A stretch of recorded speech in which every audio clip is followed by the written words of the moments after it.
As you know, we've been working a lot on trade secrets recently, and I think it's a very important intellectual property. If nobody knows about IP, then next to nobody will ever have heard of trade secrets. But I think they're one of the most valuable intellectual property rights for businesses today, all businesses today. Hello and welcome to the brandtuned podcast, hosted by me, Shireen Smith, IP lawyer, marketer, and author of Brandtuned. The podcast focuses on how to design brands, avoiding commoditization and intersecting them with intellectual property during the creation process.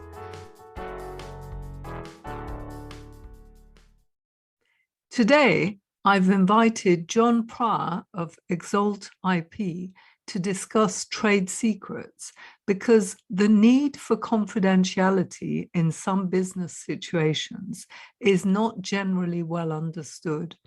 I often notice people asking how they can protect their methodologies, unique processes, and systems, and the answer depends on what they mean by protect. In many cases, the answer is to consider whether you would want competitors to have access to the information or not. In my book, Brandtuned, I cite the example of Guiltless Gourmet, who had developed a way to bake low-fat tortilla chips, which were endorsed as healthy by the US Center for Science in the Public Interest. The company had evolved in the space of 5 years into a $23 million business. Then Frito, one of the largest US snack food companies, became interested in buying them. The two companies had buyout talks which foundered for reasons that are not clear.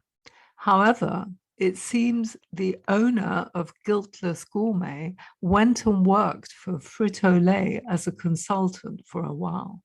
I wonder whether he realized how critical it was to the success of his business to keep his recipe secret.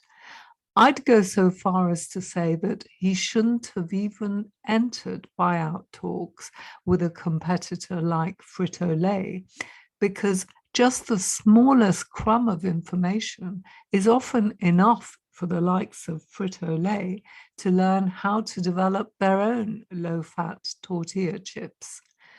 Frito was a dangerous competitor due to its well-established distribution network. Indeed, shortly after the buyout talks, Frito introduced low-fat Tostitos, which were soon available in supermarkets across the states. Straight away, Frito ate into Guiltless Gourmet's market share so that its revenues dropped to $9 million. Guiltless Gourmet was forced to slim down its workforce from 125 to 10 employees and shut down its factory and outsource production instead.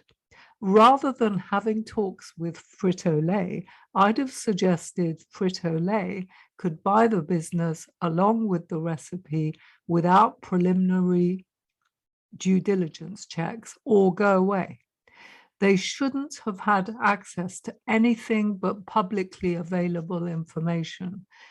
Trade secrecy might be the way to protect how a product or service is designed, manufactured, distributed, marketed, and sold, as well as to which groups, through which channels, and at what times. It's about understanding the commercial value of information and then deciding what to do to protect it strategically. So John Pryor is a management consultant and founder of Exalt IP, an intellectual property firm. John, welcome to the Brandtuned podcast. Please tell us a bit more about what Exalt IP does and how you came to the decision to set it up. Sure. The underlying premise, Shireen, is that I don't think enough people know enough about intellectual property. So the shocking stats are that you could go to the leading business schools, stroke any business school in the US and in the UK, for example, and complete your MBA without having learnt the first iota about intellectual property. In some business schools, there are courses, but you don't have to take them. They're not compulsory. And that to me is utterly shocking, because intellectual property and intangible assets are taking over the world, are everywhere in every business, and the main value of most businesses. And not to learn all about them and how to manage them just seems to me that it's a major fault in the IP education process. So my passion really is not necessarily IP education, but it's to help businesses understand how they can get the most out of their intangible assets, to manage, capture, develop, protect, monetize, get value from their intellectual property. Yeah, so I noticed you did an MBA, and what did you study there? Did you study brand and anything to do with what you're doing now? Yeah, I focused on marketing with the most excellent professor, Peter Doyle, one of those professors who you see once in a lifetime, who can well, basically it was an incredible marketeer, but he was able to lead the whole class, and in some of the classes there might be 100 people, down an avenue of belief, and then just pull the rug from under your feet and bring you all the way back down to the left until you worked it out as to what the actual solution was. And he was an engaging lecturer, but of course the subject matter was absolutely fascinating as well. So yes, I loved the marketing side. I did some human resources, and I also did because I wasn't sort of equipped with finance. I did the finance side as well, because I thought that was really important. So brand was a subset of marketing, was it, in that course? Or yes, and absolutely. And I started I'm a scientist, so but I joined Procter & Gamble when I started to work straight from university, and they are a brand company, you know. And I think what I like about P&G, and you can't say this about many companies, is I believe it's been around for 175 years. Yeah. And you can probably count on almost one hand or two hands, you know, the number of companies that have been around for so long. Yeah. And therefore they must be doing something right. And they are, as you know, they invest a lot of resource, time, money, people into developing brands and launching brands. And so I learned a lot through P&G, actually whilst I was there, but a lot since, funny enough. Yeah, I left P&G to go and do the MBA, and it keeps coming back to me even today. I'm learning more about what I learned at Procter & Gamble. Yeah, I mean, they invented brand management, I think. So what was you were there 6 years, weren't you? What sort of job were you doing there? Were you in anything to do with running one of their brands? Primarily more business development. They bought a pharmaceutical business, and our job really was to launch it in the United Kingdom and to launch some new products. So yeah, so I mean, there was a logic to it, because they had technology. They had at the time, I don't know, hundreds of PhDs researching the impacts of calcium because of their soap powder franchise and expertise, and out of that came a bone product for bone disease. So it all had a logic. So yes, mainly sales, regional managers. They invested so much. They invest so much in the selection of the people, and then so much in the training and development of the people. It's unbelievable. I've never seen anything like it since. I was there 6 years, and I've been out in the business world since. I've never seen anything like. And of course, what that means is that they tend to have, they don't always promote from within, but they tend to have an incredibly strong resource within the business to grow the business from. And it seems to work. They have hiccups, as you know. If you look back over the history, they go up, they go down. But generally, they've been around for 175 years. It's probably enough said, really. Right. Yeah, I think IP, back in the day when I was at university, it was a tiny little module within property law, and it was called Choses in Action. But I think that was a print society, really, rather than the internet society that we're increasingly living in. So I find that most of society hasn't caught up yet. They're still sort of operating as if IP is, just an esoteric subject that doesn't really apply to them. So what made you actually decide to set up an IP business? I'm curious to know. Well, I've been in the intellectual property business itself as a service provider for 20 odd years. I started in 2001 with a business called CPA Global. And the reason I joined the business, is a philosophical reason I joined the business, is whilst I'd been a scientist, I'd just observed a lot of intellectual property creation that kind of withered on the vine. And I was sort of convinced that that ideas have value. Knowledge has value, negative know-how and positive know-how has value. And there was an opportunity to develop an IP trading business at CPA Global, which took me about 10 years to do. And then I moved on to a larger, actually a patent, an intellectual property brokerage from 2010 to 2014. So that was intellectual property brokerage? What does an IP brokerage do?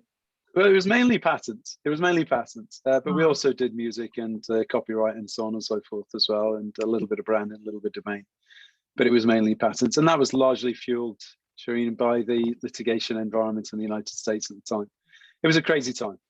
Google's patents sold for $3 billion. Nortel's patents sold for $3 billion. It was utterly ludicrous in terms of what was going on at the time. It's changed a little bit since. So you were involved in the IP world, and what does Exalt IP actually do for people? I mean, do you register trademarks and patents? How do you operate?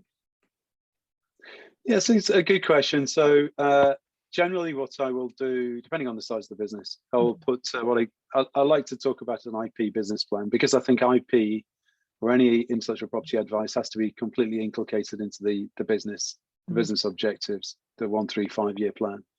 So I'd work with the business to do some form of audit, and then put some form of IP business plan together. And out of that usually flows a series of actions. Some of that will be IP patent and trademark registration, for example.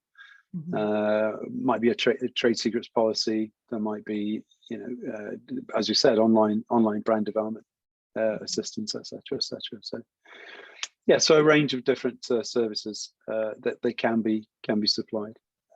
As you know, we've been working a lot on trade secrets recently, and I think it's a very important intellectual property. If nobody knows about IP, then next to nobody will ever have heard of trade secrets. But I think they're one of the most valuable intellectual property rights for businesses today, all businesses today. I must say that in a lot of the entrepreneurial world, there's a lot of comments around, oh, ideas are cheap, you shouldn't be worried about revealing your ideas.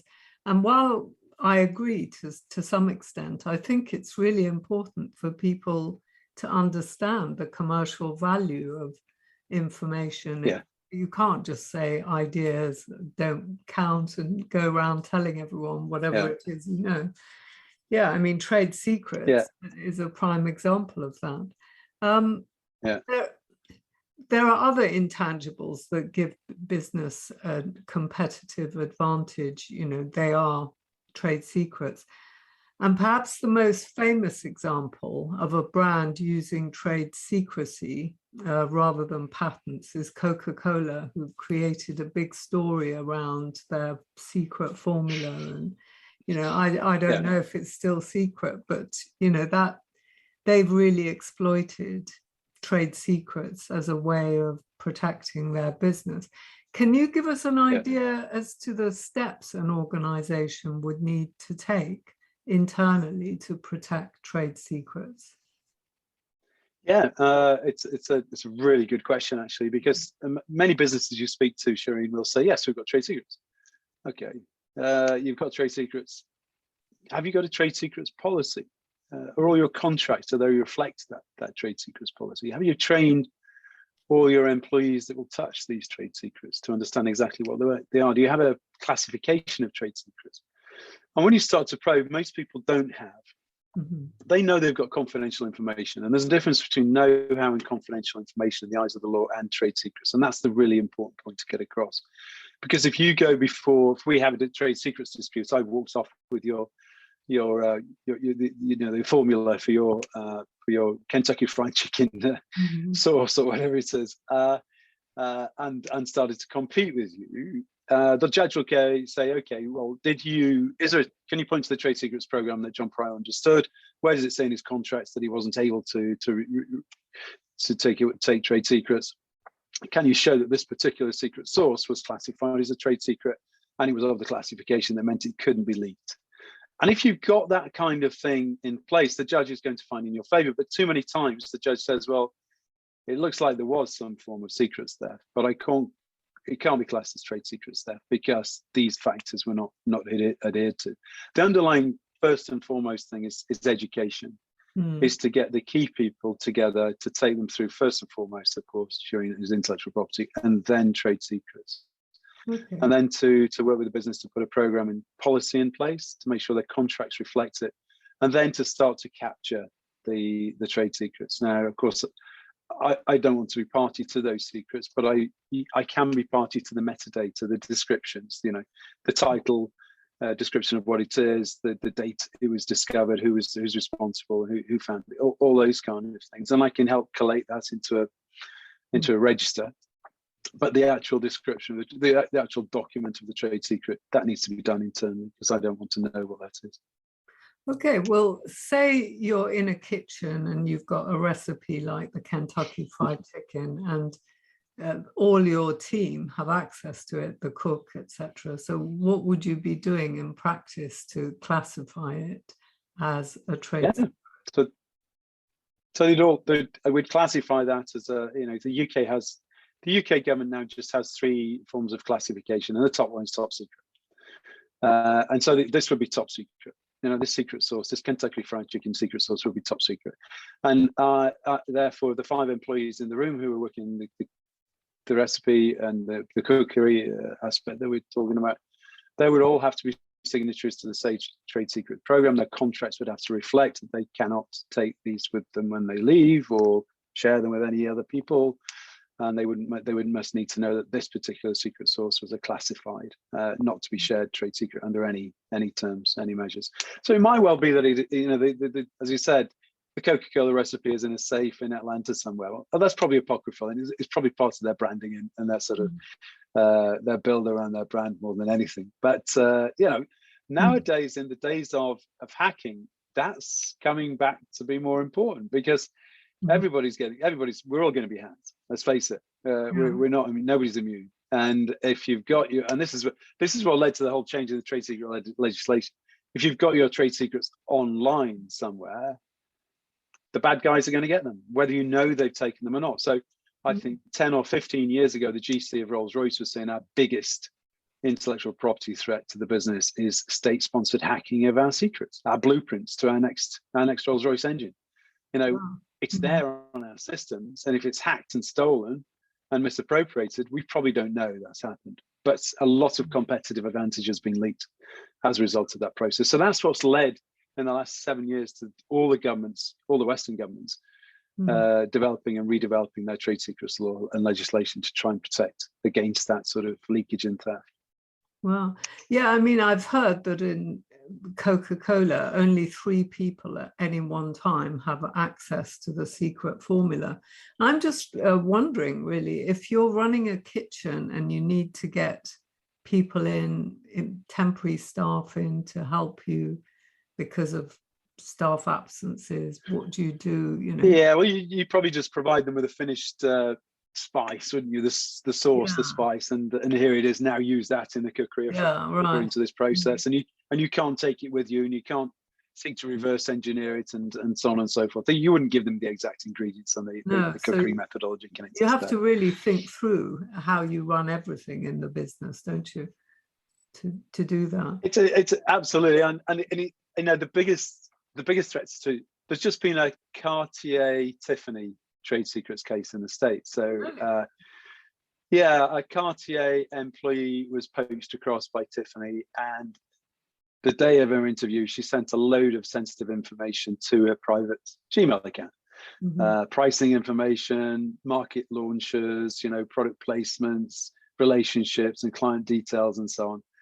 And so they're suing them. She's now got the job. She told them she was going to somebody who weren't competitors, and she went to a direct competitor, and she took all that information with her. And so Cartier is now suing Tiffany over trade secrets theft. It happens all the time in the pharmaceutical space.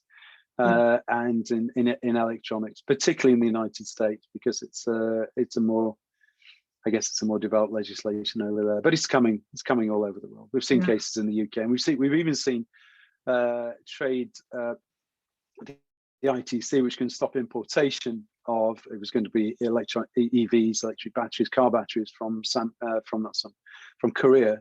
Over a trade secrets dispute in Korea. The ITC ruled they could no longer come into the States whilst ever there was a trade secret dispute. And so it was quickly settled, of course. But it's increasingly powerful legislation across a range of businesses. Wow. So I'd like to explore what other brands, apart from Coca-Cola, have used trade secrecy as a way to protect their competitive advantage. Can you give us any examples?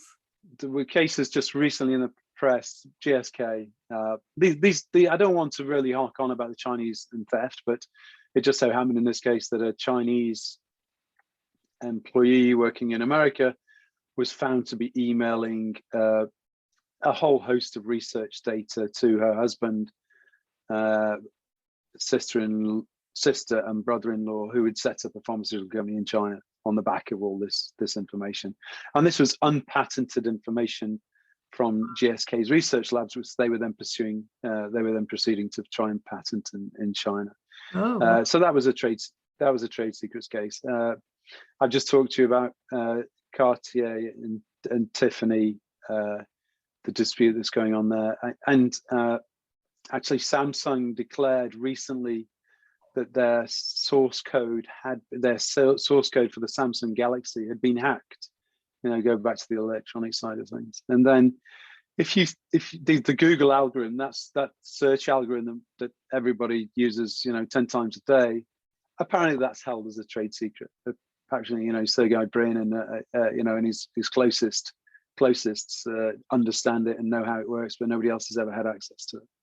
Wow. So source code can be protected in that way, as can a whole range of other things. It isn't just inventions. It can be priceless. It can be confidential know-how and negative know-how. It can be algorithms, and it can be launch. If you're about to launch a new brand, Shireen, the details of that launch, you don't want it out there in the marketplace until the right time, because not in the least because people will try and second guess, and start to register trademarks and domain names and social media, etc.,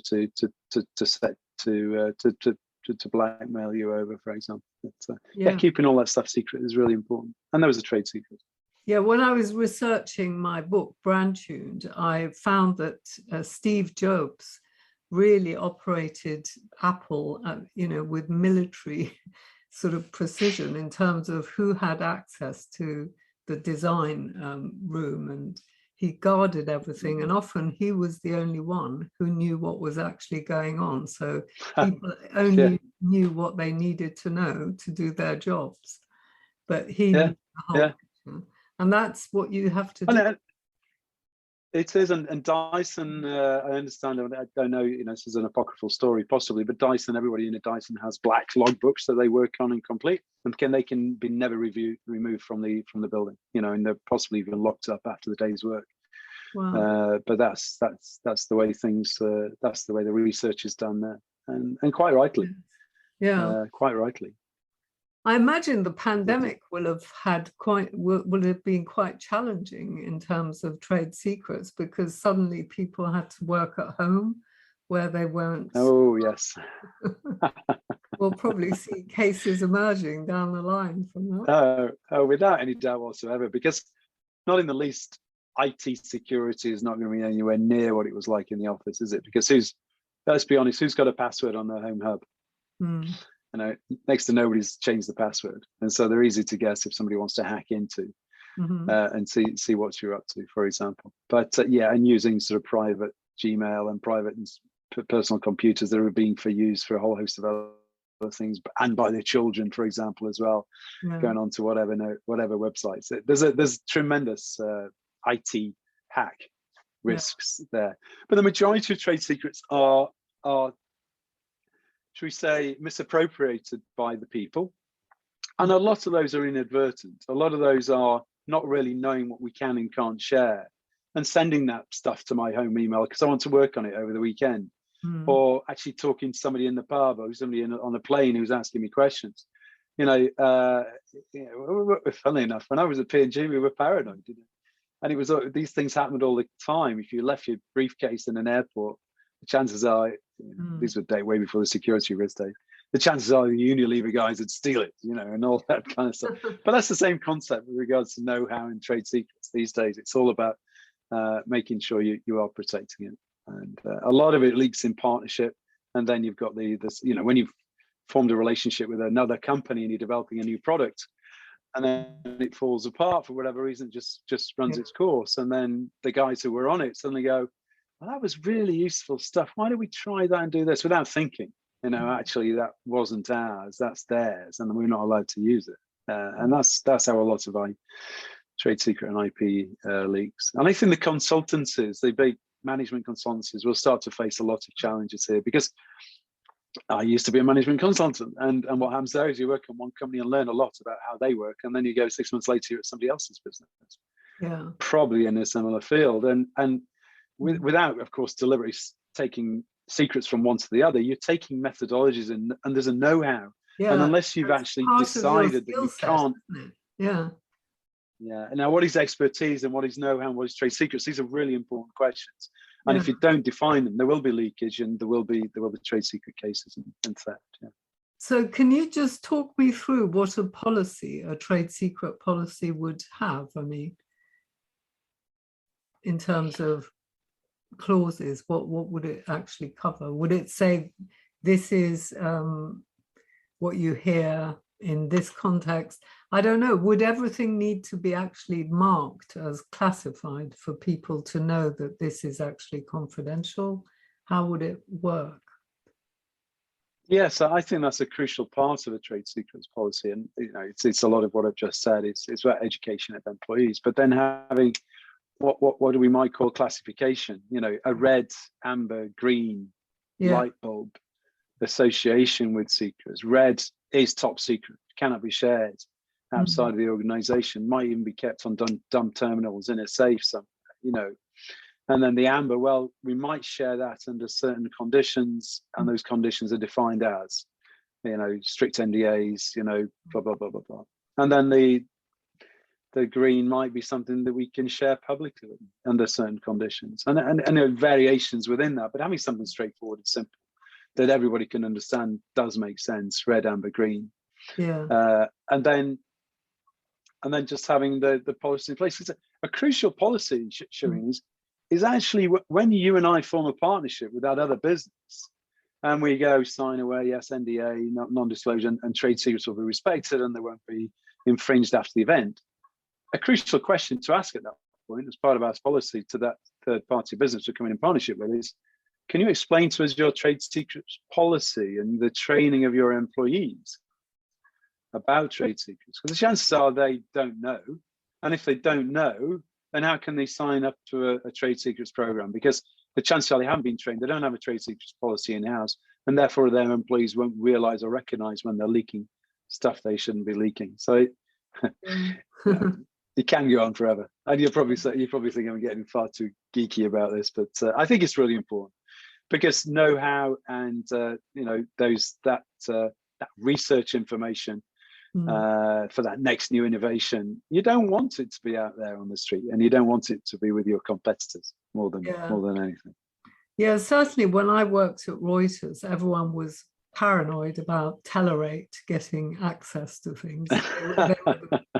And you wouldn't receive information, or when you received it, it was on a need-to-know basis. But I wonder how much a small business can manage that. having procedures like that in place to protect Yeah, well, I think it's really important, and I do a lot of work with small businesses. Why? Because before you patent that invention, you keep it secret, right? And you need to have some programs and processes in place to keep it secret. And increasingly, if we look at what's going on in the marketplace, and this is quite nascent, to be honest, to be fair, Shireen, is that there is now, you can actually get IP-backed lending. Now, it's generally for larger companies, but the quality of your intellectual property is being judged. And people are saying we can lend money against the quality of that intellectual property, the brand, the trademarks, you know, the presence, the reputation, etc., the digital presence, but also their patents and also their trade secrets. And if that's the case, then having a trade secrets program and policy in place is going to serve you in good stead should you reach that juncture in the future. Because you know as well as I do from a legal and administrative perspective, to try and do this after the event or try and do this 2 years hence it's so difficult. You know, what was it we did in that experiment on the 4th of June 2019, and what were the results? Oh, they're in this document here. Well, how does that really, you know? So doing it as ongoing rather than trying to do it after the event is so much easier. Good. Well, just to wrap up, a couple of questions. What do you think is the single most important thing a company needs to focus on as far as its brand is concerned? Yeah, it's a really good question. And a very esoteric answer is reputation. You can't, it's a proper intangible asset, isn't it? You know, what is my reputation? What is the reputation of my brand? And more than anything, what are the risks to that reputation, and how am I managing those risks? Because, you know, that reputation can be damaged in a heartbeat. We've just seen Molly May. I don't really know what Molly May does on Instagram or WhatsApp or what, no, not on Instagram, but her reputation drops like a stone overnight from one throwaway comment, which I'm sure she regretted and was partially misunderstood. And then we've got companies that sort of let them eat cake moments, you know, statements. You know, I'm an open water river swimmer, and so Wessex Water says, well, yes, we do have sewage in the rivers, but you know, when you go swim, you just close your mouth. Or, you know, yes, we are having a fuel and energy crisis, and we'll just wrap up a few more jumpers and you know, hug your pet. And these sort of throwaway comments are very damaging to brands and to reputation. That's just what's been in the press in the last couple of weeks. And I think not enough, it's not integrated enough in the business. So, you know, is it legal? Is it marketing? Is it sales? Is it senior management? Is it IT from a domain and social media side of things? Is it PR? Is it the external agency? Who's responsible? And the reality is, as you know, is that there's many different people responsible, and whenever that's the case, you're going to get little missteps and damage to reputation. And I think reputation for a brand is everything. I mean, you can write into that the sort of emotional connection that we might have with Apple, for example, but it's intrinsically connected to how they serve me and how I perceive them and how good I feel about using their products and what my peers think about me using that product and so on. So. A difficult one to pin down, but I think so important. I don't think enough people focus on it either. Yeah, that reminds me of Ratner's calling his jewels crap, and how the value of the business was just wiped. That was the end of his business, wasn't it? I mean, he thought he was amongst peers and a sort of. Rebranding's hard. Rebranding is so hard. Yeah, I know, you effectively vanish overnight, really, if you have to change your. I think they're now Samuel and something, but you know, who would remember that? Are there any particular brands you admire, and if so, why? As a last question. Well, I go back to my sort of longevity thing. I'm impressed by businesses that survive, that endure, and P&G is one of those. But another one which I'm really interested in, just not that I participate, is Lego. I mean, it's been around for, Yeah. I think it was 1949. It means play, or playing with bricks or something like that. And of course, we as children all played with Lego bricks. But it's evolved. It went into Star Wars and sort of animation and digitization, and it's had a rejuvenation recently. They're incredible adult collector's items. It used to be trainers that were the big, buy them for £100 and sell them 3 weeks later for 250. Lego sets are now their items, so they're collector's items. It's and great for Lego to navigate those ups and downs. Who would have thought it? A brick that's off patent, that everybody seems to want to copy, that's so easy to copy, and they've managed to stay one step ahead with copyright and trademark management, and then evolution of the innovation of the product, and of course they went into Lego World sort of experience centers at one stage as well. But I just like the way they seem to keep innovating, keeping staying ahead. So I think that's a great brand, very powerful brand. Great example. The Chinese registered 0937 at one stage. Of course, if you turn that upside down, it reads Lego. So they've had a lot of trouble with copy, counterfeit, and infringement. But, so I like that one. The Chinese are very hot on IP, even teaching, in primary schools. Why is that, do you think? That they're sort of so far ahead in terms of understanding? They've had a 25-year vision. The government and the president has seen this many years ago.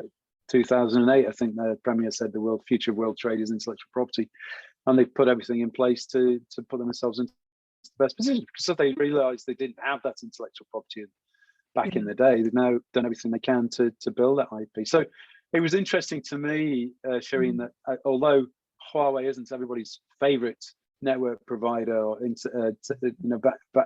systems for telecoms provider, they generated $1.3 billion of licensing revenue last year, which means that they built up an incredible patent portfolio in the last 20 years, such that now major players have to pay them a healthy sum of money to use their intellectual property. Wow. And I suppose that really starts to illustrate that was IBM 20 years ago. It's now Huawei 20 years later. That things have changed. Things have changed. Yeah. Well, on that note, I'll say thank you very much, John. That was excellent. Always a pleasure. Thank you very much, Shireen. Lovely to speak to you. That's it for this week. Do subscribe to the brandtuned newsletter to get weekly updates. I'd also love to get your feedback. Just send me an email to info@brandtuned.com. Finally, if you liked the episode, please do share it with your friends and colleagues and review it on iTunes or whichever platform you use to listen to podcasts. If you leave us a 5-star review, it means more people will listen and we can spread the word much more quickly about the podcast. Thank you, and bye for now.